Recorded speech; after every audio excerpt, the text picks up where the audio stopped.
Imagine walking into a room, the air thick with the quiet hum of concentration. Papers rustle, pens click, a clock ticks louder than it should. You sit down, breathe in, and ask yourself the question everyone asks at some point. What do these tests really measure?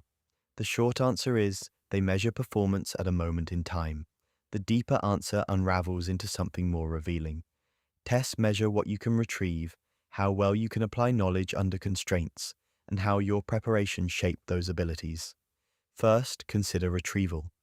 A test demands that you pull information from memory, often without prompts. That means the ability to recall facts, formulas, or concepts, not just having seen them once, but having integrated them into memory networks. If you learn something by rereading notes, you might recognize it when you see it, but recognition is different from recall. Tests privilege recall. They reward the ability to reach into your memory and pull out the right thread under pressure. Second, tests measure application. Many exams don't only ask for definitions. They present scenarios that require you to apply principles, reason through problems, or transfer knowledge to new contexts. That's why practice problems matter. It's not enough to know a rule. You must know how to use it. Application shows not just that you remembered, but that you understood. Third, tests measure performance under constraints, time limits, stress, wording that's deliberately concise or ambiguous. These constraints select for skills like time management, error detection, and the capacity to reason with imperfect information. Someone who knows everything but panics or mismanages time can underperform relative to someone who knows slightly less but executes efficiently. Fourth, tests are shaped by the test designer's priorities.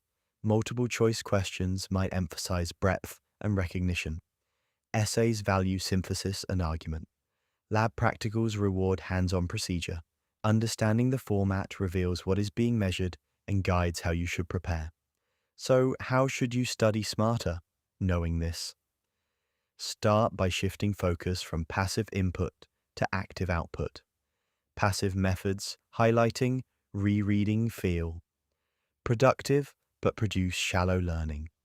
Active methods that force retrieval and application build durable knowledge.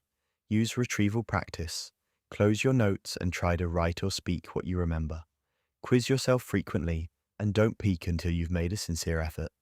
This strengthens the retrieval pathways tests depend on. Practice with variation. Instead of repeating similar problems you already solved, mix problem types and change contexts. Varied practice improves transfer, the ability to apply knowledge when the situation looks different than your study examples. Simulate testing conditions. Time yourself, reduce resources, and practice under mild stress. This trains your brain to retrieve under constraints and helps you develop strategies for pacing and prioritizing during the real exam. Embrace spaced repetition. Cramming might produce short-term recall, but spacing study sessions over days and weeks builds long-term retention. Spacing forces repeated retrieval across time, which reinforces memory. Focus on error correction. After practice, analyze mistakes carefully. Ask why you erred. Was it a knowledge gap, a misapplied concept, a careless arithmetic error, or a misread question? Fix the root cause rather than repeating the same mistake. Teach someone else. Explaining concepts aloud, answering questions, and fielding misunderstandings exposes holes in your knowledge and strengthens conceptual organization.